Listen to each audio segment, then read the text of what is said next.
Bonjour. Alors, la nuit d'Hoshana Rabbah, comme vous le savez, on a fait une avoda extraordinaire. Depuis Rosh Chodesh Elul, on a commencé à se lever pour les slichot, à se préparer à Rosh Hashanah, à se préparer à Yom Kippour. Jusqu'à Yom Kippour, disaient les Chachamim que la avoda, le travail que l'homme devait fournir, c'est bien sûr le repentir, revenir vers Kadosh Baruch Hu, mais par crainte. Tout le travail de Yom Kippour, c'est l'avod et aborit barach beira. C'est vers Kadosh Baruch Hu par crainte.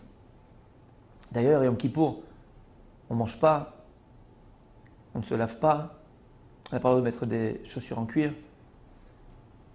On ressemble on ressemble à des anges célestes. On avait nos talitot toute la journée à la synagogue, on se tient debout, on prie à Kadosh Baruch Hu. Le travail de Rosh Chodesh Elul jusqu'à Kippour, c'est une teshuva meira, par crainte d'Akadosh Baruch Hu, par crainte de Dieu. Après Kippour, jusqu'à Hoshana Rabbah, cette nuit extraordinaire, le travail est différent. C'est que maintenant, la teshuva qu'on va devoir accomplir, c'est une teshuva mi'ava, par amour. Et le jour d'Hoshana Rabbah, c'est un jour de din, c'est un jour de jugement, où Akadosh Baruch Hu, ça y est, il est chotem, il scelle plutôt. Il scelle les ptakim, il scelle le jugement, où il donne aux malachim, aux anges. Et finalement, le jour de Hoshana Rabbah, donc, c'est le jour, on va dire, d'apothéose, où la teshuva elle est la plus intense, la plus grande, puisque une teshuva qui provient d'un amour pour Kadosh Baruch Hu est beaucoup plus grande qu'une teshuva qui vient par crainte. Pourquoi? Comme vous le savez, parce que lorsque j'ai peur d'une chose, en général, je m'en sépare ou je m'éloigne d'elle, alors que lorsque j'aime une chose, je m'approche d'elle. Donc il y avait deux travails à fournir. Travail jusqu'à Yom Kippour, c'est une teshuva mi'ira, par crainte. Et à Hoshana Rabbah, cette soirée extraordinaire où tous les ports du ciel sont ouverts, c'est une teshuva mi'ahava. C'est pour ça qu'on est passé par Sukkot. Besamarta bechagecha, par la joie amène à l'amour, parce que la joie elle amène au don et le don amène à l'amour. Et donc on arrive à Simchat Torah, Hoshana Rabbah Bezrat Hashem, aujourd'hui, Simchat Torah, où c'est l'apothéose de notre attachement, notre dévouement, la dvekout à Kadosh Baruch Hu. Alors ce que je vais voir avec vous, Bezrat Hashem, aujourd'hui, c'est l'explication d'un verset qu'on a lu juste avant Yom Kippour, c'était Shabbat Shuvah, c'était la Haftara. Et il y a écrit comme ça dans la Haftara. Shuva Israël ad Hashem Elokecha, ki kashalta ba'avonecha. Reviens Israël jusqu'à Kadosh Baruch Hu ton Dieu. Pourquoi? Parce que tu es tombé à cause de tes fautes, t'ont fait trébucher. Tu as trébuché par tes fautes. Et la question elle est simple. Il est écrit dans le verset Shuva Israël ad Hashem Elokecha. Reviens Israël jusqu'à Kadosh Baruch Hu ton Dieu. Ad. Belashon Kodesh, ad c'est jusqu'à. Mais le prophète aurait dû employer un autre terme. Shuva Israël el Hashem Elokecha. Reviens Israël vers Akadosh Baruch Hu ton Dieu. Pourquoi elle? Parce qu'à partir du moment où tu dis ad Hashem Elokecha, jusqu'à, c'est défini. On te définit l'endroit où tu dois arriver. Et par définition, Akadosh Baruch Hu il est indéfinissable, puisqu'il est illimité. Il est au-dessus du temps, au-dessus de la matière. Alors comment tu peux me dire, reviens Israël jusqu'à Akadosh Baruch Hu ton Dieu? C'est défini, mais il est où Dieu? Dieu il est partout. Donc il aurait dit au prophète, Shuva Israël, El Hashem Elokecha, vers Hashem ton Dieu, puis c'est indéfini, puisque Dieu lui-même il est indéfini. D'ailleurs, en Lashon Kodesh, un des noms de Dieu, c'est quoi? C'est Kel, avec un tséré, 2 points. El avec, qui veut dire vers, ça se ressemble, mais c'est avec 3 points. Pourquoi? Parce que c'est la même, entre guillemets, définition. El qui veut dire vers, et Kel qui a Kadosh Baruch Hu, c'est indéfinissable. Donc pourquoi le prophète, quand il nous implore, et Kadosh Baruch Hu lui-même nous implore, Shuva Israël ad Hashem Elokecha, reviens Israël jusqu'à Kadosh Baruch Hu ton Dieu, il dit jusqu'à, mais il est où Dieu? C'est qu'il a défini où je dois revenir. Là où je dois revenir, c'est défini. C'est pas indéfini la tchouva. Alors on va essayer de voir c'est quoi ce had. C'est quoi revenir jusqu'à Kadosh Baruch Hu. Pour comprendre ça, Bezrat Hashem, on va essayer de ramener. Il y a écrit que dans le parashat Trouma, Ve'asuli mikdash ve'shachanti betocham. Vous me ferez un sanctuaire, il y a Kadosh Baruch Hu, et je résiderai parmi eux. Et ils disent les Chachamim, pourquoi il y a écrit Ve'shachanti betocham, faites-moi un sanctuaire et je résiderai parmi eux. Il y aurait écrit Vasuli mikdash, faites-moi un sanctuaire, ve'shachanti betocho, et je résiderai en lui. dans le sanctuaire. Et ils disent les Chachamim, les Sharanti Betocham, en eux, en chacun des clans Israël, en chacun des Bnei Israël. C'est que chacun il doit se préparer, au niveau de l'être, à faire reposer que je vous sur lui. On avait déjà parlé de ça dans un des cours, et là on va développer dans un autre domaine. C'est écrit dans Avod et Rabbi Nathan, le Maxime des pères de Rabbi Nathan, qui est un Tana. Il dit là-bas, il y a deux choses qui ont été créées avec les mains de Kadosh Baruch Hu. Quelles sont ces deux choses-là qui ont été créées? Kaviachol, c'est une image, avec les mains de Dieu. Et il dit, c'est le Beth Amikdash et l'homme. Le Beth Amikdash est écrit dans Azia Sher Moshe, Konenu Yadecha. Konenu Yadecha. Le Beth Amikdash a été créé avec les mains de Kadosh Baruch Hu. Et l'homme, il a été créé avec les mains de Kadosh Baruch Hu. Si les Chachamim viennent nous apprendre que ces deux choses-là sont les seules qui ont été créées avec les mains de Kadosh Baruch Hu, c'est vraiment pour nous apprendre quelque chose d'extraordinaire. Et deuxièmement, c'est qu'il y a un parallèle entre ces deux choses-là. Alors, c'est quoi le Beth Amikdash? Comment c'est que le Beth Amikdash, son but, c'est quoi? C'est de propager la gloire d'Akadosh Baruch Hu dans le monde. C'est l'endroit par lequel la gloire de Dieu est diffusée dans le monde. Il y a une mitzvah écrit dans la Torah de monter à Yerushalayim, de monter à Jérusalem pour les 3 fêtes, 3 fois dans l'année. Pour voir Akadosh Baruch Hu. Ils verront tout est mal. Irae, c'est les mêmes lettres que ira, que la crainte.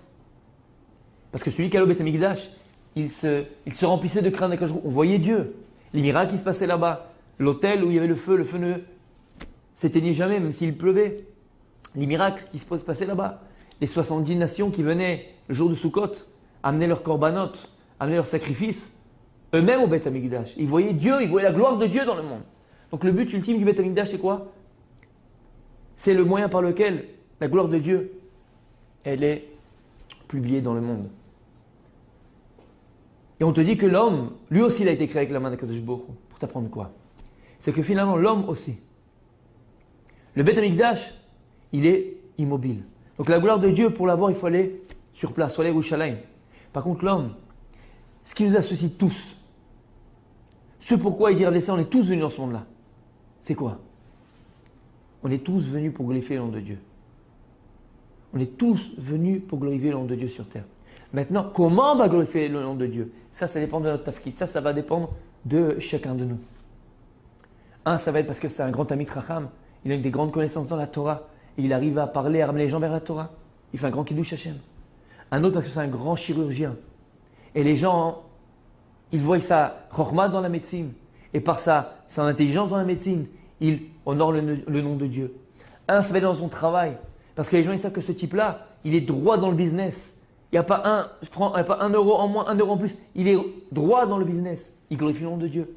Comment on va glorifier le nom de Dieu, dit Rav Dessler? Ça, c'est propre à chacun de nous. Mais ce qui nous associe tous, c'est glorifier le nom de Kadosh Baruch Hu. On est tous venus pour glorifier le nom de Dieu. C'est-à-dire que l'homme lui-même, son tafkid, il est comme le Beth Amikdash. C'est que là où il est, par son comportement, par sa façon de parler, par sa façon de penser, alors il glorifie le nom d'Akadosh Baruch Hu. Que tu te trouves à Cannes, que tu sois à Bnei Brak, que tu sois à Paris ou à Jérusalem, où que tu sois, tu peux éclairer. Où que tu sois, tu dois éclairer le nom d'Akadosh Baruch Hu. La différence avec le Beth Amikdash, c'est comme on a dit, le Beth Amikdash, il est immobile.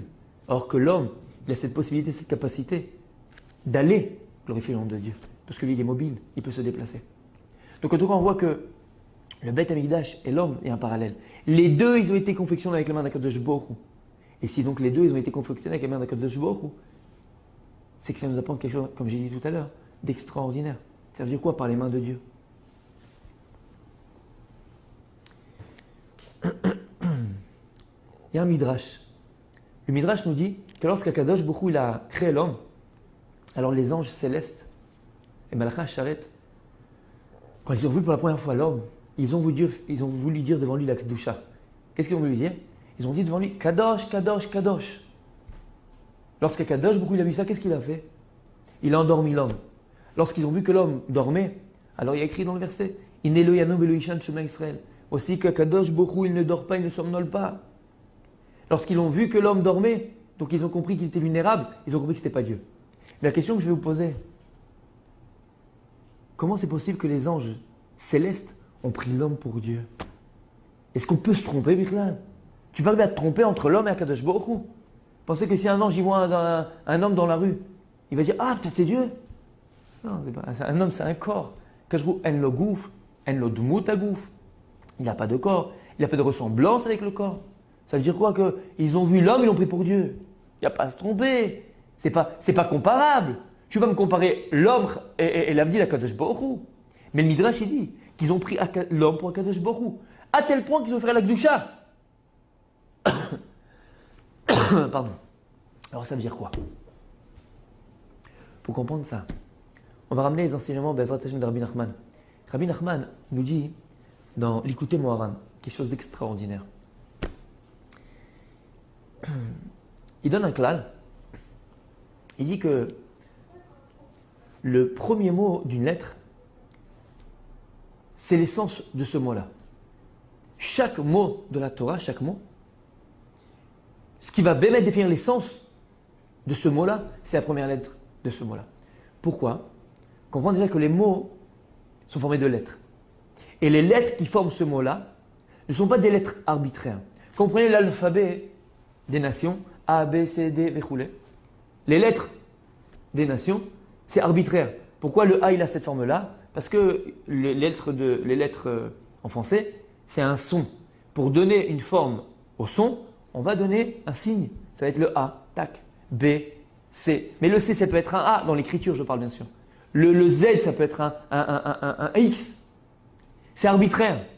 Belashon Kodesh, il explique le Baal HaTanya que les lettres, elles ont un sens profond. Et c'est quoi les lettres de la Torah? Les lettres de la Torah, ce sont les miroirs de Dieu. Pourquoi? Parce qu'Akadosh Baruch Hu, si on pourrait s'exprimer ainsi, on dirait que c'est une lumière intense, infinie, que nul être ne pourrait arriver à percevoir. Vous ne pourrez pas vivre. Vous ne pourrez pas vivre et contempler cette lumière-là. C'est impossible. En tant qu'être humain qui sont faits de matière, de chair et de sang. C'est impossible. Donc Akadosh Baruch Hu, il a créé des mondes.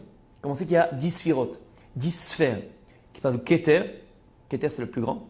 Jusqu'à la plus petite, donc c'est la 10e, c'est Malchut, notre Olam Hazé, notre monde à nous. Lorsque cette lumière divine, elle va traverser ces 10 sphirotes, ces 10 sphères, elle va se contracter. Elle va se rétracter, et donc ces 10 sphères sont un filtre à la lumière divine. Lorsque la lumière divine va arriver au dernier filtre qui s'appelle la Malchut, notre Olam Hazé, la lumière d'Akadosh Baruch Hu, qui est en fait quoi? L'expression, on va dire, de sa volonté, la volonté de Dieu elle-même, pardon, elle va se matérialiser. En quoi? Dans les lettres de la Torah.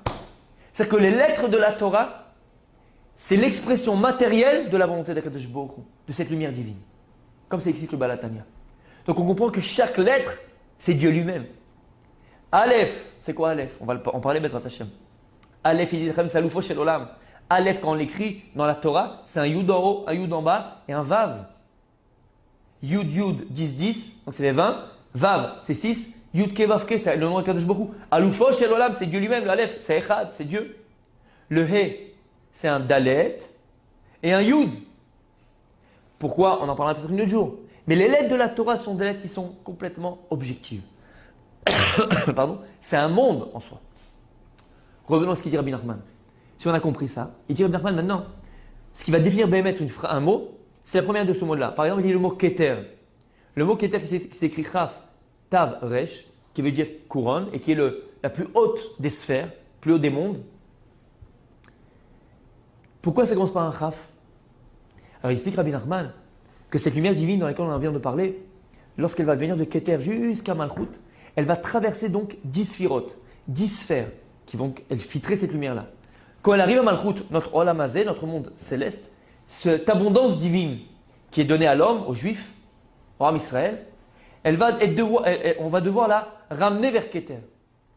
Donc quand elle descend les 10 sphères, ça fait 10. Elle remonte vers Keter, ça fait encore 10, ça fait 20. Keter c'est Chaf, la valeur numérique du Chaf c'est 20. Et il dit Rabbi Nachman, c'est pour ça que Keter c'est Chaf, parce que c'est la plus grande des sphères, 10 et encore 10, jusqu'à Malchut. Alors ça veut dire quoi? Que cette lumière divine, elle doit être remontée vers Keter. C'est que finalement, il dit le Reb Chaim Volozhin que, en fait, le travail de l'homme, c'est de ramener cette abondance-là, divine, vers les autres olamot. Il explique que Si dans le Shamaim, dans le ciel, les anges célestes vont dire la Kedusha devant Kadosh Baruch Hu que lui les fait taire. Il dit attendez d'abord que mes enfants, eux en bas, ils disent Kadosh, Kadosh, Kadosh. C'est-à-dire que les anges célestes et tous les mondes célestes sont nourris par nos mitzvot et notre Torah. C'est-à-dire que si les mondes célestes peuvent exister, toute leur existence, elle dépend de nous ici-bas. Et même dans ce monde-là, il dit, le Reb Chaim Volozhin, s'il pleut, c'est grâce à qui? Grâce à Israël. S'il y a la famine, c'est à cause de qui? C'est à cause de nous. S'il y a un tsunami en Thaïlande, c'est à cause de qui? C'est à cause de nous. S'il y a l'abondance en Amérique, et l'Amérique c'est la première puissance du monde, c'est pas des juifs qui s'y trouvent. Pourquoi? Parce qu'Akadosh il a créé un monde, il a donné les clés au peuple juif. À vous de vous débrouiller, à vous de faire ce qu'il faut faire. Par la Torah et les mitzvot. Rien ne peut se passer tant que le Ham Israël ne fait rien sur terre. Dans le bien ou dans le moins bien. Donc si on a compris ce système-là, que finalement, la première lettre d'un mot, c'est ce qui définit le mot lui-même. Alors on va peut-être comprendre, Bezrat Hashem, le Midrash, dans lequel on a parlé que les anges célestes sont prêts d'Adam Rishon pour Dieu. Comment c'est possible? À quel point qu'ils ont dire une Kedusha dans lui. Alors, on va se rendre compte que dans la Shona Kodesh, il y a des mots qui vont se ressembler. Par exemple, or et or. C'est vrai que dans la prononciation, ce n'est pas la même prononciation. Un, c'est or qui veut dire lumière, avec le Aleph. Et or, avec Aïn, qui veut dire la peau. Mais on voit que ça se ressemble. Et s'ils se ressemblent, c'est qu'il y a une correspondance entre ces deux mots-là. Alors, quel rapport entre le mot or, qui veut dire lumière, et le mot or, qui veut dire peau? C'est que lorsque vous prenez le mot or, qui veut dire lumière, donc ce mot-là commence par être Aleph. Or, on a dit c'est la lumière. Lumière de quoi? Or, c'est or, avec Aïn, c'est la peau. Et a priori, il y a une ressemblance. Alors on a dit que le mot or, avec Aleph, c'est le symbole de quoi? Il y a écrit que l'homme, il a vécu deux époques. La première époque que l'homme il a connue, c'est avant la faute d'Adam Rishon. Avant la faute d'Adam Rishon, comme vous savez, le mal est à l'extérieur de lui. C'est-à-dire que l'homme a la connaissance du mal. C'est-à-dire comme, je vous dirais maintenant, la fusée Ariane. À quoi sert la fusée Ariane? Tu sais à quoi ça sert? Ça sert à aller dans l'espace, à aller sur la Lune. Et comment ça marche, tu ne sais pas. Adam Rishon, il savait à quoi ça servait le mal, qui était à l'extérieur de lui. C'est-à-dire, à enfreindre la parole de Dieu. Alors, comment ça marche? Les détails, il ne connaît pas. Il avait juste la différence entre le sheker et le emet, la vérité et le mensonge, mais pas entre le bien et le mal. C'est-à-dire qu'avant la faute d'Adam Rishon, Adam Rishon, il n'existe pas en lui de différence entre son corps et son âme. C'est que le corps était au même niveau que l'âme. Le corps est au service de son âme. On a toujours tendance à penser que le corps, c'est négatif et que l'âme, c'est positif. C'est vrai, c'est faux. Parce que le corps dans son essence, le corps dans son véritable essence, il est bon, il est bien, il tend vers le bien. Alors, une fois que le mal est rentré en l'homme, après la faute d'Adam Rishon, donc maintenant, Yetzer Hara, il va utiliser le corps pour faire tomber l'homme, puisque le corps, il vient de la terre et donc de la matière. Mais dans son essence, le corps, il est positif. Dans son essence, le corps, il tend aussi vers à servir à Kadosh Baruch Hu, à servir l'âme. Donc Adam Rishon, avant la faute, il y avait peu de différence entre son corps et son âme. Ils étaient au même niveau. Même le corps est au niveau de l'âme. Le corps ne faisait pas écran entre lui et sa neshama, entre lui et son âme. C'est pour ça que le corps, c'était or, il était couleur or Adam Rishon. Il était entièrement lumière. Pourquoi? Parce que sa neshama, elle resplendissait. On va dire c'était un être transparent, entre guillemets. Il y avait un corps, mais c'était un corps spirituel. Il avait un corps, mais c'était un corps spirituel. Alors les anges célestes, alors comment ils ont pu le prendre pour Dieu? Alors on a compris maintenant. C'est-à-dire que qu'est-ce qu'ils voyaient? Ils ne voyaient pas un corps, ils voyaient que c'est un neshama. Et c'est quoi la neshama? C'est une partie, c'est Chelek Elokim Mima'al. C'est une partie de Dieu lui-même. C'est une partie d'Akadosh Baruch Hu lui-même. Donc qu'est-ce qu'ils voyaient? La neshama, il n'y avait pas le corps, puisque le corps ne faisait plus écran. Par contre, après la faute d'Adam Rishon, où le mal est rentré en l'homme, donc maintenant, le corps il fait écran entre l'homme et la neshama. C'est pour ça que le hors de la neshama, elle éclaire plus, on ne le voit pas. Mais il dit Rabbi Nachman, par où la neshama elle éclaire du corps? Par la peau. Il dit que la peau, c'est le projecteur de ma neshama intérieur. Par où elle est projetée? Le or de ma neshama aujourd'hui? Par ma peau, par mon or avec Aïn. Aleph, or, c'est avec Aleph, c'est 1. La peau qui veut dire or, Aïn. Pourquoi? Comment ça marche? Parce que finalement, le 1 il devient Aïn. Aïn c'est quoi? C'est Shivim. C'est 70. C'est quoi la différence entre le 1 et le 70? Chaque chose qui se disperse à partir de 1, elle prend 70 formes. Regardez, il y a par exemple les 70 nations. Il y a par exemple les 70 Leshonot, 70 langages de la Torah, 70 langages dans le monde, 70 facettes de la Torah. On voit que le 1, quand il se disperse, c'est toujours 70. La dispersion du Echad, c'est toujours 70. C'est quoi la dispersion du Echad par rapport à 70? Goy Echad Ba'aretz. On dit qu'on parle, Sifat Mincha, de Ham Israël, le peuple juif, qui est comme toi, Israël, un peuple sur la terre. On parle du Ham Israël. Le Ham Israël, c'est Goy Echad, c'est le Aleph. Il va se disperser en 70 nations. Il y a un langage avec lequel Dieu il a créé le monde. C'est le Shona Kodesh, la langue sainte. Le Maboul, il va avoir le Maboul, le déluge, 70 langages. 70 facettes de la Torah. Ça parle de Echad, 70 facettes de la Torah. C'est revenir, prendre les 70 et les ramener à Echad. Ça, c'est le travail qu'on doit accomplir. Maintenant, ce hors de la Neshama, après la faute d'Adam Rishon, elle va se disloquer, on va dire, se disperser en 70. Or, la peau, il dit Rabbi Nachman, qui est or, c'est quoi finalement? C'est la projection, c'est l'endroit par lequel va être projetée la lumière de ma Neshama. C'est pour ça que or, il s'est transformé en or, Aïn. Or, c'est la peau. C'est vrai que dans la Gemara, très souvent, on va avoir des histoires dans la Gemara, où par exemple, Rabbi Yochanan a écrit la Gemara qu'il est entré dans un endroit, dans une pièce, et là-bas, il est tout noir. Alors qu'est-ce qu'il a fait? Il a pris sa manche et il l'a levée. Et qu'est-ce qui s'est passé? Toute la pièce est devenue lumière. Pourquoi?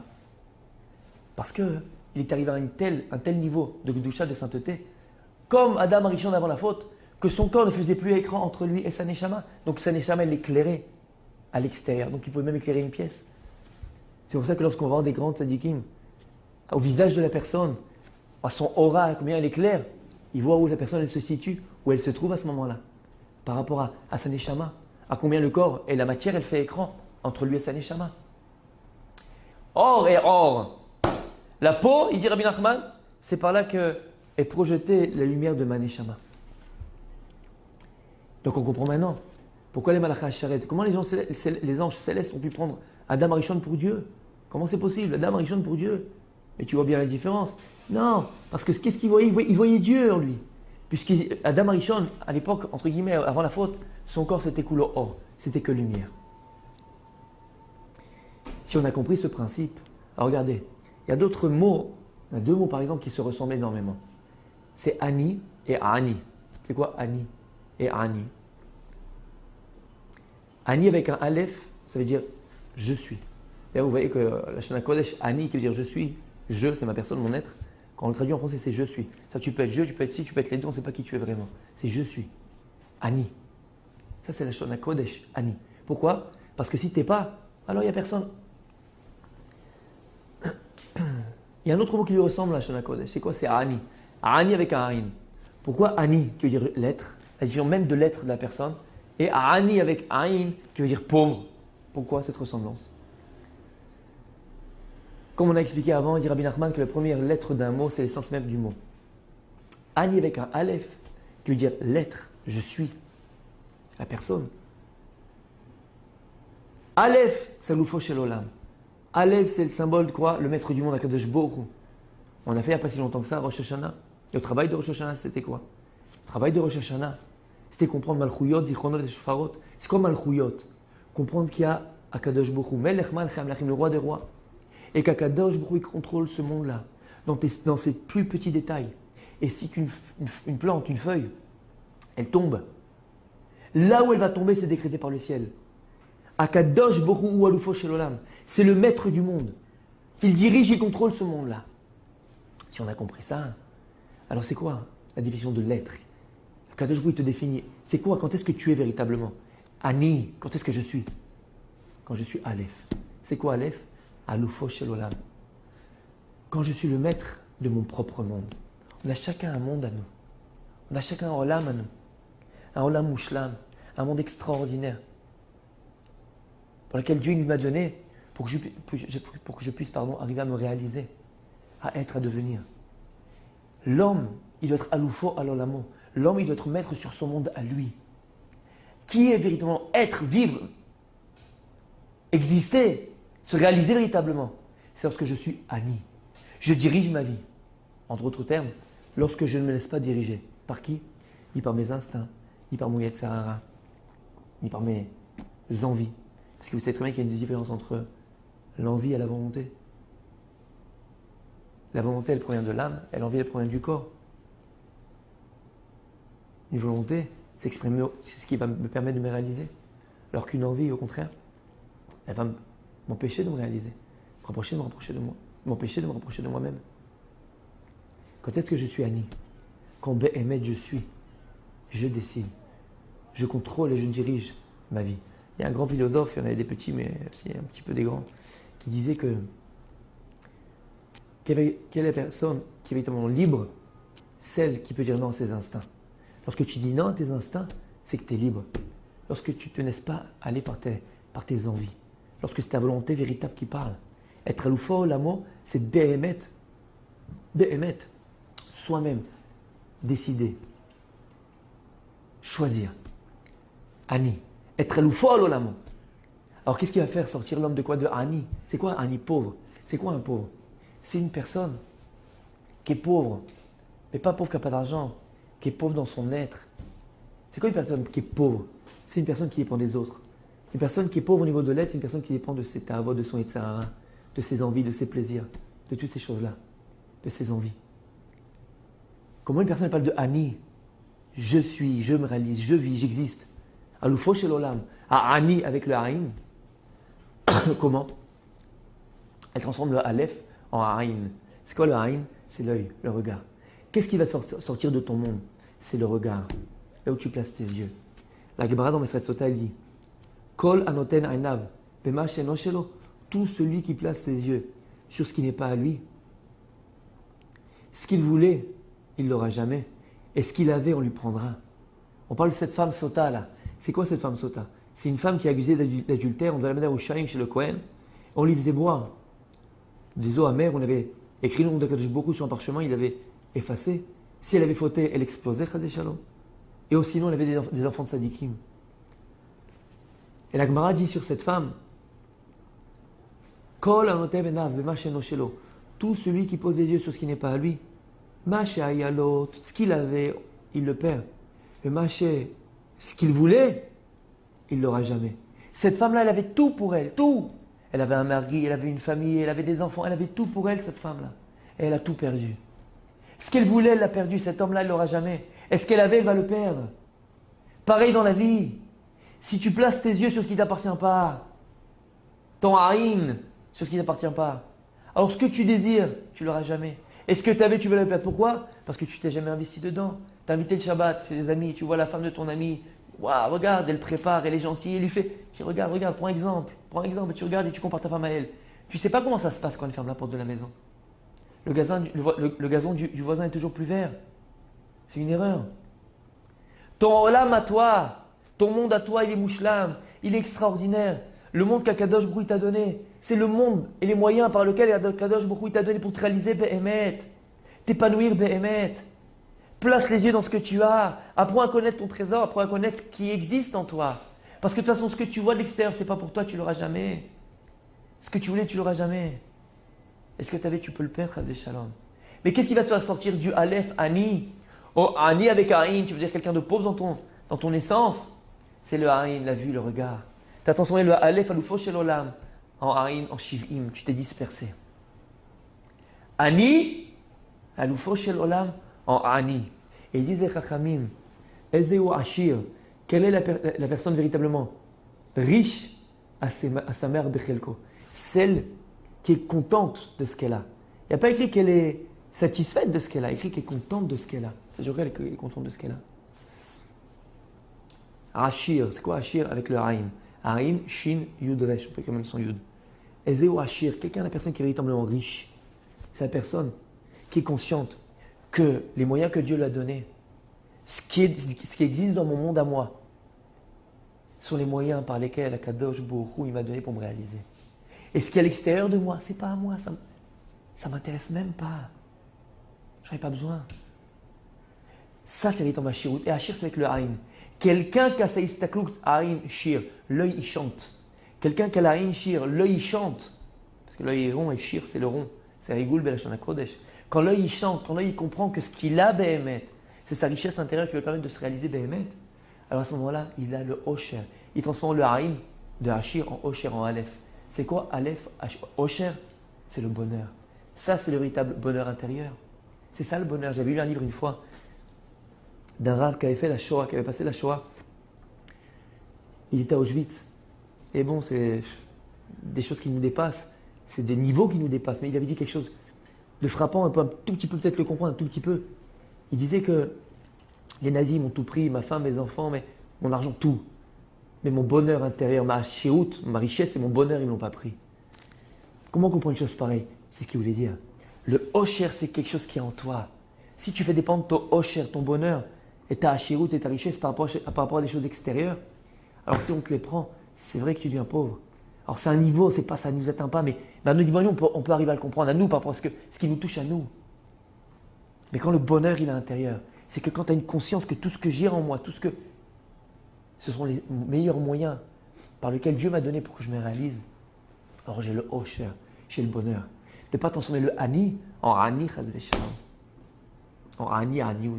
Aniout d'esprit, Aniout de l'être, la pauvreté de l'être. Ça, c'est le Ani. Et ça, c'est le véritable bonheur. Alors maintenant, on va comprendre les Hashem. On a posé une question au début du cours. On a dit pourquoi le prophète, il dit Shuva Israël ad Hashem Lokecha. Reviens à Israël jusqu'à Kadosh Baruch ton Dieu. Jusqu'à Dieu, ad. On a dit que c'était défini. Là, que je voulais indéfinissable. Donc le Dieu aurait écrit Shuva Israël el Hashem Lokecha. Reviens à Israël vers Akadosh Baruch ton Dieu. Pourquoi jusqu'à Dieu? Ad, où il est Akadosh Baruch alors? C'est ça qu'on a posé comme question. Où il est Dieu? Parashat Nitzavim, il y a écrit comme ça. C'est Perek Lamed. Ki mitzvah azot asher anochi metzavecha ayom lo nifleti mimecha velo rechokai. Parce que la mitzvah maintenant que je te donne, de quelle mitzvah on parle? La mitzvah de la tchouva. Lo nifleti mimecha, elle n'est pas au-dessus de toi. Velo rechokai, il n'est pas éloigné de toi. Lo bashamaim i, elle n'est pas dans les cieux, elle est morte. Miyal elanu hashamaim aveikacha elanu. Qui va monter dans le ciel pour aller nous l'attraper? Veishma'enu otavena asena. On va l'écouter, on va l'accomplir. Velo mever la yami, elle n'est pas de l'autre côté de la mer. Les morts. Miyavor lanu elever hayam veikacha elanu. Qui va nous faire traverser l'autre côté de la mer pour aller nous la chercher? Veishmenu otavena asena. On va l'écouter, on va l'accomplir. Ki karov elecha davar meod. Parce que la chose est très proche de toi. Beficha oblivavecha la soto. Dans ta bouche et dans ton cœur de l'accomplir. Là, on parle de la mitzvah de la teshuva. Et on nous dit que la mitzvah de la teshuva, elle n'est pas au-dessus de toi. Elle n'est pas dans le ciel. C'est une droite verticale qui part d'un point. Pour dire qu'il va aller la chercher dans le ciel. Vélo, mais vers la yam. C'est une droite horizontale. Elle n'est pas de l'autre côté de la mer. Pour dire qui va aller me la chercher. Elle n'est pas loin de toi. L'orechokai, elle n'est pas loin de toi la teshuva. Kikarob elecha adavar meod. Parce qu'elle est très proche de toi, la teshuva. La teshuva, elle est très proche de toi. Où? Dans ta bouche et dans ton cœur de l'accomplir. Donc ici, on a quoi? Karov et Rachok. Rachok, c'est l'éloignement. Karov, c'est proche. On a dit qu'on a l'Ob Hashamaimi, Velom Ever Layam. On a une droite qui part de manière verticale et horizontale. D'un même point. C'est quoi ce point-là? De quel point elle s'éloigne, cette droite-là? Pardon, et le symbole de la droite? C'est le symbole de quoi? De la question. Qui va aller me la prendre? Elle est où? De l'éloignement. C'est quoi ce point? Il dit le Ramban sur la Torah. Lorsqu'Akadosh Baruch Hu il a créé le monde, il a créé le monde après d'un Yesod Katan, d'un petit point. L'Avdil, vous savez, le Big Bang, ils disent que c'était quoi? C'était un atome qui a explosé. Il dit Rambam, entre guillemets, Akadosh Baruch Hu il a créé le monde à partir d'un point, d'un Yesod Katan. Et il dit que ce Yesod Katan, ce point-là, c'est Yesh Mi'ayin, il vient de nulle part. Par contre, il contenait en lui tous les Yesodot. C'est Arba Yesodot, c'est-à-dire le feu, l'eau, l'air et la poussière, la terre.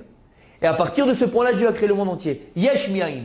C'est-à-dire qu'en potentiel, tout le monde qu'on voit, tout l'univers, du début jusqu'à la fin de la création, il était dans cette Nekuda-là, dans ce point-là, en potentiel. Il dit, dans Abba de Binatan, que l'homme, c'est un microcosme. L'homme, c'est un monde en soi. Et de la même manière que Dieu a créé le monde, il a créé l'homme. Donc si tu comprends que Dieu, il a créé le monde à partir d'un point, c'est que l'homme lui-même, c'est une Nekuda, Ktana. C'est un Yesod Katan à la base. Et d'ailleurs, même au niveau physique, c'est quoi? C'est un petit spermatozoïde. Et dans ce petit spermatozoïde, il contenait en lui tout ce qu'on voit aujourd'hui. Et c'est quelque chose d'extraordinaire. Donc c'est un point, l'homme c'est un point, qui contient en lui en potentiel tout son univers, tout son monde aussi. Alors, on a dit qu'il y a deux droites qui s'éloignent d'un point. C'est quoi ce point-là? C'est l'homme lui-même. L'homme, quand il se pose la question, il se demande, mais c'est vrai, il est où là tu vas? Il est où Akadosh Baruch Hu? Si tu te poses cette question, il est où Dieu? Et tu vas le chercher là où il n'est pas. Mais vers la Yam, de l'autre côté de la mer, tu ne le trouveras pas. Si tu vas le chercher là où il ne s'y trouve pas, tu ne le trouveras pas. Si tu vas te chercher toi-même là où tu ne te trouves pas, tu ne te trouveras jamais. Mais qu'est-ce qu'on fait toute notre vie, nous? On s'éloigne de nous-mêmes. On se cherche, on se recherche, mais on s'éloigne de nous-mêmes. Et qu'est-ce qui fait qu'on s'éloigne de nous-mêmes? C'est Yetzer Hara. Parce qu'on n'est pas Ani. Parce qu'on n'est pas Ani avec un Aleph. Il n'y a pas l'être en nous qui vit. Cette volonté de l'Anishama qui vit. On est Ani. On est avec le Harim. On est dans la pauvreté de la personne. On s'éloigne de nous-mêmes. Pourquoi? Parce qu'on dépend. On dépend de nos plaisirs, de nos envies, de notre Yetzer Hara. Et l'Yetzer Hara, comment il fait qu'on s'éloigne de nous-mêmes? Vous savez pourquoi? Parce qu'il va nous empêcher de choisir. Regardez, l'homme depuis sa tendre enfance, il est éduqué et habitué à ne pas choisir. Il faut comprendre que le choix, c'est l'essence même de l'être. Il y a un penseur qui s'appelait Descartes qui a dit « je pense donc je suis ». Il y a du vrai et il y a du faux dans ce qu'il a dit. Mais la Torah dit autre chose. Pour véritablement définir l'être, c'est quoi? C'est « je choisis donc je suis ». Plus je vais choisir dans ma vie, plus je vais être, plus je vais évoluer, plus je vais devenir.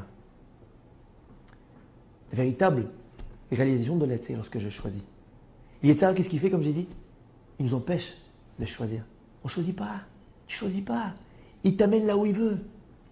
Et on a dit qu'on est éduqué à ne pas choisir. Regardez, on n'a pas décidé dans le pays où on allait vivre, la ville Birklal. On n'a pas décidé dans quelle ville on va vivre. Non, on va naître. On n'a pas décidé dans quel pays on va naître. On n'a pas décidé dans quelle famille on va arriver. On n'a pas décidé de nos parents. On n'a pas décidé les frères et sœurs qu'on va avoir. Lorsqu'on est petit, on n'a même pas décidé de la façon dont nos parents nous habillent. Quand tu vois une photo de ta maman qui t'a fait les petites couettes avec ton pull orange, là comme ça, tu dis maman, comment t'as fait? Pourquoi t'as fait? Dis-moi, t'avais bu avant ou quoi? Qu'est-ce que t'as fait? Pourquoi tu m'as habillé de cette façon-là? Tu n'avais pas décidé. Tu n'essayais pas de quoi ce que tu mangeais. L'école où tu es parti, on ne décidait pas. On n'a jamais choisi quand on était petit. Donc on voit qu'on a été éduqué toute notre vie à quoi? À ne pas choisir. Et les Chachamim nous disent que jusqu'à l'âge de 12 ans pour les filles et 13 ans pour les garçons, le Yetzer Hara, au niveau spirituel, il est en nous. Alors que le Yetzer Hara, il vient à partir de 13 ans. Donc à toute notre jeunesse, on est tout le temps éduqué à ne pas choisir. Je me rappelle une fois, j'avais des cousins, des petits cousins qui habitaient à Paris dans le 19e. Et une fois, ma tante habitait au 12e étage. Elle faisait la vaisselle et elle n'entendait plus. Ils avaient à l'époque 4 et 3 ans. Elle ne les entendait plus, donc elle s'est dit, il y a un problème. Alors qu'est-ce qu'elle a fait? Elle est partie les chercher. Elle ouvre la porte de la chambre et qu'est-ce qu'elle voit? Elle les voit. De l'autre côté de là, il n'y a pas de barreau en France. De l'autre côté, les pieds de l'autre côté de la fenêtre, main dans la main comme ça, en train de regarder les voitures. Son cœur, il est parti. Alors elle a fait comme ça en rampant. Tac! Vite, elle les a pris. Tu te dis, mais comment ils ont fait des choses pareilles? Ils ne voyaient pas le danger? Parce que les enfants, il n'y a que le mal. Pourquoi un enfant il va poser toujours sa main sur les plaques qui font sur le feu, les plaques de chaleur, ils vont mettre les baudrons dans la prise? Pourquoi? Elle date. Il ne sait pas l'enfant. Il n'y a que le mal qui l'éduque. Donc on voit que depuis notre plus tendre jeunesse, on est éduqué à ne pas choisir. Mais être éduqué à ne pas choisir, c'est l'anti-réalisation de l'être. Puisque quand est-ce que je deviens véritablement? Seulement quand je choisis. Parce que je vis, j'exprime mon ani intérieur, j'exprime mon véritable être intérieur. Ma véritable personne. J'exprime un neshama. Alors comment c'est possible? Si je suis éduqué depuis le début à ne pas choisir, alors comment tu veux que je devienne, que je sois, que je me réalise? Alors on avait donné l'exemple. On a dit par exemple par l'éducation des enfants. D'un côté, un enfant, il a besoin d'avoir un cadre. Donc c'est sûr qu'il faut qu'il ait un cadre. Mais d'un autre côté, s'il ne choisit pas, alors on va faire des robots. Et ça, c'est pas bien. Jamais il sortira lui vivre, lui se réaliser. Alors comment faire? On a donné l'exemple à l'époque que par exemple, Un enfant, une jeune fille, par exemple, tu vas l'éduquer à choisir. Donc quoi? Par exemple, pour choisir les habits. Tu vas pas dire, voilà, ma fille, tu mets ça. Qu'est-ce que tu vas faire? Tu vas prendre 3 tenues différentes. Tu vas lui donner ces tenues. Tu dis, voilà, tu as 3 tenues, ma fille, choisis lesquelles tu veux. Qu'est-ce que tu vas créer? Tu vas créer un cadre. Donc, elle sait qu'elle est encadrée, il n'y a pas de problème. Il y a autorité. Mais d'un autre côté, tu lui donnes le choix. Et quand tu vas lui donner le choix, tu vas lui donner la sensation d'exister, d'être, de devenir, d'évoluer, de grandir. Pareil pour aller dormir. Par exemple, on va dire à un enfant, à 8 heures, tu es au lit. Non, c'est difficile. Qu'est-ce que tu vas faire? Si mon fils, voilà, ma fille, entre 7h30 et 8h30, tu dois aller au lit. Choisis quand tu veux. Qu'est-ce qu'on va permettre dans ce cadre-là qu'on va créer? On va aussi lui permettre de choisir et donc de se réaliser et de sentir son être exister, évoluer, devenir. Il va sentir son Ani. Tu vas le faire sentir de Ani, à être. Et finalement, c'est exactement comme ça dans toute la vie. Qu'est-ce qui nous empêche par exemple, d'être, de devenir? Parce qu'on ne choisit pas. Regardez, Chadé Shalom, une femme, et malheureusement ça existe, qui était même avec un mari qui était trop étouffant, un mari qui était trop dur. Et elle n'a jamais rien choisi dans sa vie. Où on part en vacances, c'est toujours lui qui choisit. Où on va pour les fêtes, c'est toujours lui qui choisit. Ou quelqu'un on va acheter, c'est lui qui choisit. La peinture qu'on va faire sur les murs, c'est lui qui choisit. Jamais rien choisi. Et à la fin, elle n'en pouvait plus. Elle a tellement étouffé qu'elle a divorcé. Chadé Shalom, ça existe. Le jour où cette femme-là, elle a quitté la maison, elle a divorcé, elle se sent vivre. Pourquoi? Parce qu'elle peut choisir. Prenez un esclave. Un esclave, il n'a pas de vie. Pourquoi? Parce qu'il ne choisit pas. À partir du moment où l'esclave il sort, il est libéré, il vit. Pourquoi? Il se sent vivre. Parce qu'il choisit. Le choix, c'est l'essence même de l'être, du devenir. Il n'y a qu'une personne qui choisit, qui se sent exister. Alors nous, qu'est-ce qu'on fait? On ne choisit pas. Et on a dit l'homme est vers la yam. Elle n'est pas de l'autre côté de la mer, elle n'est pas dans les cieux, là, tu vois, Kadosh Baruch Hu. Toi-même, ne te cherche pas là où tu n'es pas, tu ne trouveras jamais. Arrête de t'éloigner de toi-même. Arrête d'écouter tes instincts, ton Yetzirah. Reviens à toi. Reviens au choix. Alors c'est quoi ces deux droites qui s'éloignent et s'éloignent d'un point? C'est quoi ce point-là? C'est l'homme lui-même, par le non-choix. Être à côté de ses pompes, comme il y a écrit en français. C'est pas toi qui vis ta vie, donc tu n'es pas épanoui. Comment arriver, Béhémet, alors à ça? C'est revenir finalement à quoi? À soi. Arriver à revenir à soi. Et comment je vais revenir à moi-même? Quand je vais recommencer à choisir, à vivre, à faire parler ma neshama, faire taire mes envies et puis faire parler mes volontés. Il y a une grande différence entre l'envie et la volonté. Par exemple, on dit j'ai envie d'une glace. Je ne veux pas d'une glace. L'envie, c'est toujours l'appel du corps. La volonté, c'est l'appel de la neshama.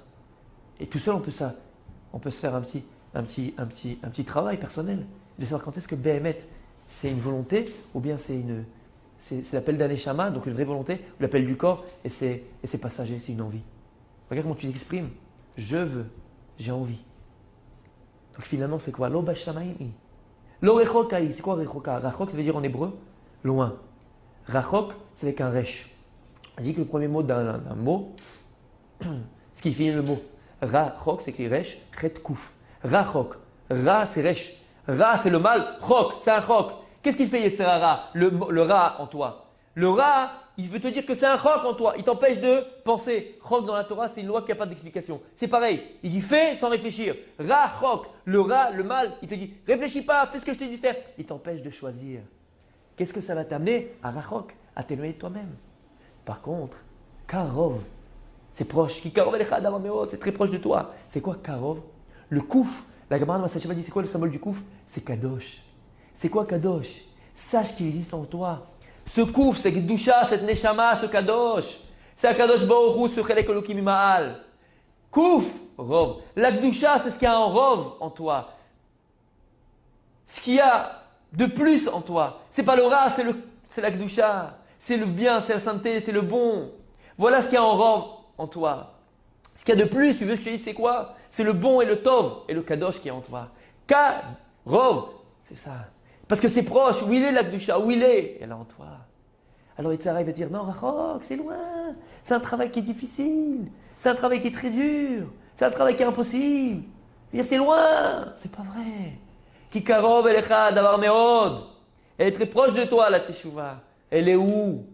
Elle est en toi. Il est où, Akadosh Baruch Hu? Il est en toi. Va pas le chercher là où t'es pas. Écoutez bien ce qu'il dit le Even Ezra dans Parashat Kitissa, Perek Lametret. Il dit comme ça.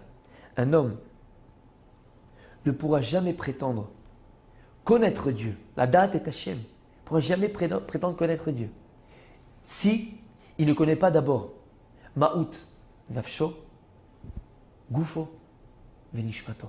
Si un homme ne connaît pas d'abord l'essence même de son psychique, de son âme et de son corps, il ne pourra jamais prétendre connaître Dieu. C'est le Ibn Ezra, qui est un grand commentateur sur la Torah. C'est ce qu'on dit maintenant. Personne ne peut prétendre connaître Dieu s'il ne se connaît pas lui-même. C'est quoi revenir à Kadosh Baruch Hu? C'est d'abord revenir à soi. Shuva Israël ad Hashem Elokecha. Reviens à Israël jusqu'à Kadosh Baruch Hu, ton Dieu. On a dit pourquoi ad Hashem Elokecha? C'est quoi revenir ad? Ad, c'est jusqu'à, c'est défini, mais Dieu il est indéfinissable. Non, Dieu il est défini. On te dit où tu dois revenir. On te dit où tu dois arriver. Ad Hashem Elokecha, pas elle, pas vers, jusqu'à Dieu. Pourquoi jusqu'à Dieu? Parce qu'Akadosh Baruch Hu, il est en toi. Revenir vers Dieu, c'est d'abord revenir vers soi. Tu ne pourras jamais prétendre revenir vers Akadosh Baruch Hu s'il n'y a personne à l'intérieur. Si toi-même tu n'es pas l'oufo chez l'olam, si toi-même tu n'es pas le maître de ton monde à toi, de tes pulsions, de tes envies, et tu transformes tes envies d'abord en volonté, tu les diriges en volonté. S'il n'y a pas de aloufo chez l'olam, s'il n'y a pas de aleph en toi, d'abord de ta personne, tu ne peux pas faire reposer Akadosh Baruch Hu. Veshachanti betocho, il n'y a pas écrit betocham en chacun de nous. Pour faire reposer Akadosh Baruch Hu, il faut que quelqu'un à l'intérieur d'abord. Il faut que tu aies préparé quelque chose d'abord. Revenir ad Hashem Elokecha, c'est quoi le véritable teshuva? Par quoi elle passe la teshuva? C'est d'abord par revenir à soi. Shuva Israël ad Hashem Elokecha, ki karov elecha davar meod, parce que la chose est très proche de toi. Bificha bilvavecha lasot. Ça passe par la bouche et ça passe par le cœur. Lorsque la bouche et le cœur ils sont au service de Kadosh Baruch Hu. Lorsque la bouche et le cœur sont au service de Kadosh Baruch Hu. Lorsque tes yeux, tu les places là où il faut. Lorsque ta bouche, tu la places là où il faut. Lorsque ton cœur, tu le diriges vers ce qu'il faut. Le Ben Ishraï, il raconte une histoire, on va terminer avec ça. Une fois, il y avait un arabe qui habitait dans le désert et il avait une ferme là-bas. Il y avait un troupeau de brebis, il y avait des chameaux, il avait des coqs et des poules. Il avait pratiquement jamais vu la civilisation. Il habitait là-bas avec sa femme et il était là-bas depuis des années dans la terre de ses pères. Et un jour, il y avait des nomades, qui passaient là-bas, mais il n'avait jamais eu contact vraiment avec la civilisation. Et un jour, en faisant paître son troupeau, il voit une montagne, il voit comme un gros rocher au milieu de quelque chose. Alors il va voir, il regarde comme ça, il le bouge, il voit que ça bouge, il enlève, et il voit la caverne d'Ali Baba. Il rentre dans la caverne, et là, qu'est-ce qu'il voit? Une malle, mais énorme, 3 mètres sur 3, comme ça, immense, en or massif, gravé dessus, avec des pierres précieuses. Il voit ça, il fait oh là là, il le prend, tac, il tire.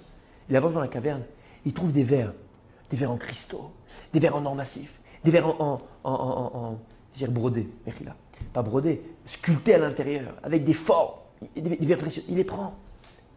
Il voit des pots énormes, des assiettes énormes, magnifiques, sculptées, en or massif. Il les prend.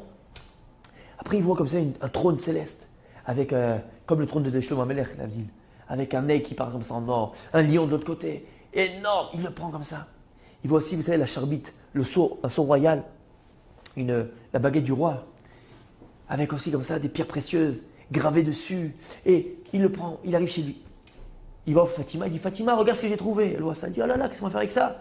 Il dit tu sais pas, mais Dieu il nous aime. Regarde ce qu'on va faire. J'ai une idée. Tu vois cette malle-là énorme? Il dit oui, qu'est-ce qu'on va faire avec?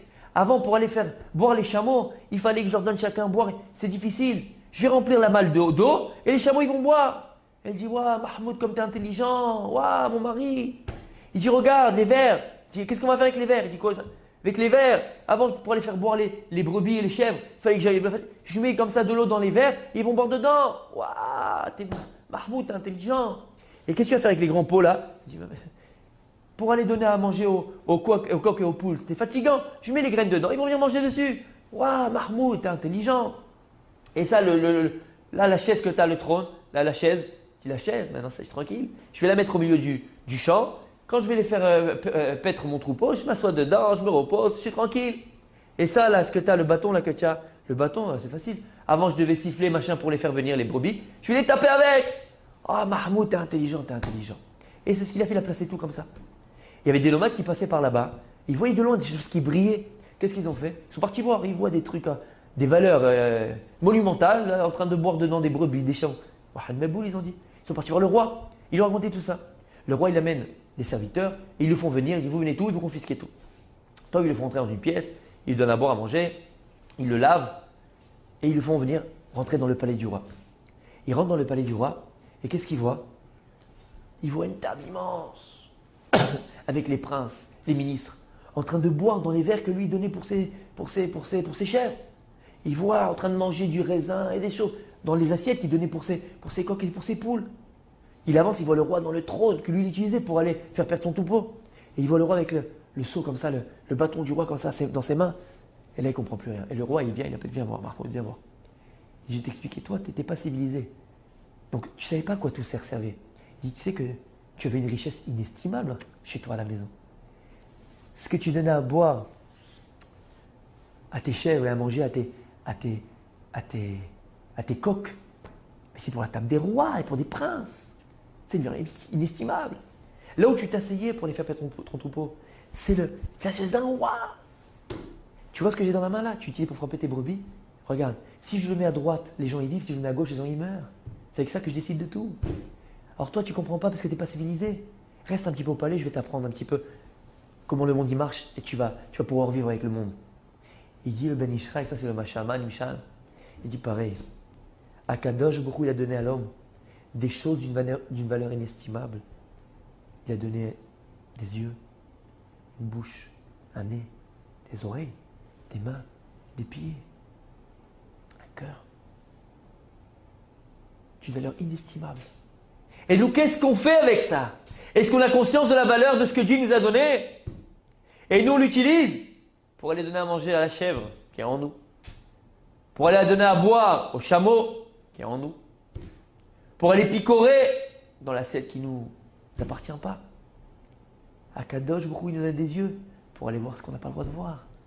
C'est utiliser le Reïa, cette vision-là, cette faculté qui s'appelle la vue, pour des choses positives. La bouche, on l'utilise pour tuer des gens avec notre bouche, alors qu'on peut donner la vie. Nos pieds, pour nous amener dans un endroit où il ne faut pas qu'on aille. Il dit le Ben Ishraï, Akadosh Baruch Hu, il nous a donné des cadeaux inestimables. Et on n'a même pas conscience de leur valeur. On l'utilise comme cet arabe là qui utiliserait pour ses chèvres et ses coqs et ses ânes. Il dit à nous de prendre conscience de ces cadeaux que Dieu il a donnés. D'utiliser ce que Dieu nous a donné. Pas pour nous éloigner de nous-mêmes. Et donc nous avons des Akadosh Baruch Hu, mais pour nous rapprocher de nous. Pour nous rapprocher d'Akadosh Baruch Hu. Ki karov elecha davar meod. Shuva Israël ad Hashem Elokecha. Reviens Israël. C'est qui Israël? C'est chacun d'entre nous. Jusqu'à Kadosh Baruch Hu. Il est où jusqu'à? Il est où Dieu? Il est loin. Ça c'est Yetzara qui nous banane. Ki rachok. Ouais, t'arriveras pas, c'est impossible. Ki karov elecha davar meod. C'est karov, c'est là, c'est en toi. Revenir en Dieu, c'est arriver à revenir d'abord à soi.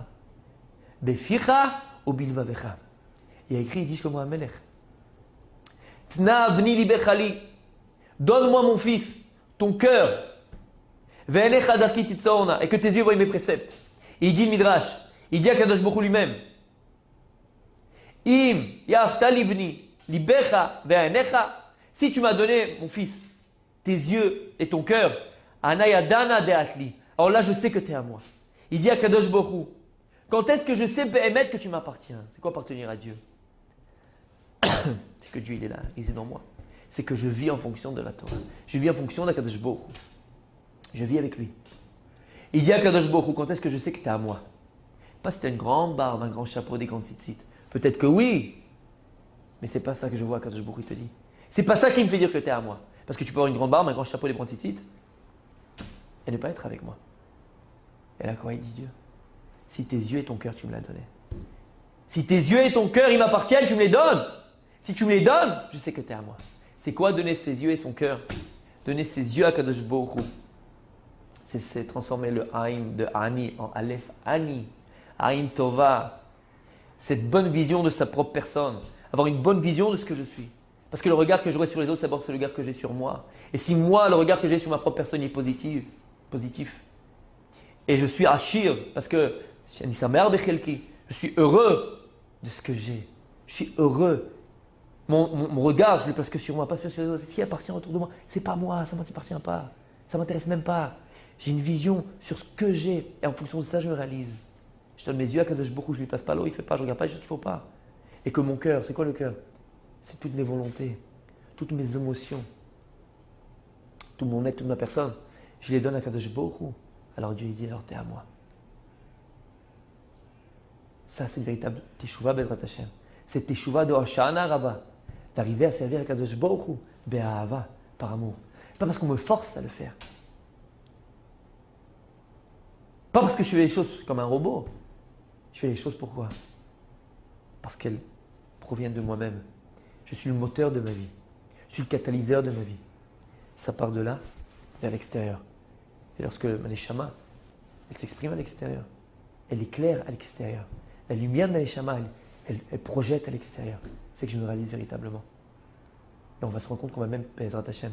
Alors à ce moment-là, pouvoir éclairer autour de nous. Et donc, arriver à quoi? Au Beth Amikdash ambulant. À ressembler au Beth Amikdash qui est à Yerushalayim, qu'on a commencé le cours avec ça, qu'il y a deux choses qui ont été créées avec le Manakadosh Baruch Hu, le Beth Amikdash et l'homme.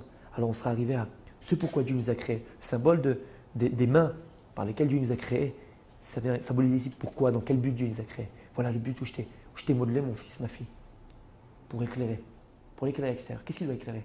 Ma neshama. Et quand est-ce que ma neshama éclaire à l'extérieur? Lorsque je me réalise. Quand est-ce que je me réalise? Lorsque je suis proche de moi, je suis karov. Quand je reviens vers moi. Voilà, je vais être capable d'éclairer. C'est que je suis revenu vers Kadosh Baruch Hu véritablement. Arriver à quoi? À Avat Hashem. Alors Be'ezrat Hashem, qu'on soit tous inscrits et scellés plutôt, scellés dans le livre de la vie. Vous, vos familles, Be'ezrat Hashem. Et qu'on ait Be'ezrat Hashem, avec l'aide de Kadosh Baruch Hu. Ce soir, qu'on entende tous les sons des shofarot, tous les sons du shofar dans le monde entier pour nous annoncer Be'ezrat Hashem, la venue du Mashiach et la construction du Beth Amikdash. Qu'on dise Dai et Tsaotenu, que Kadosh Baruch Hu, il est pitié de son peuple, qu'il voit que le peuple juif est Kadosh, il est saint, il est fidèle et qu'il revient vers lui. Shuva Israël ad Hashem Elokecha. Qu'on ait tous le mérite de revenir vers Kadosh Baruch Hu. À bientôt, au revoir.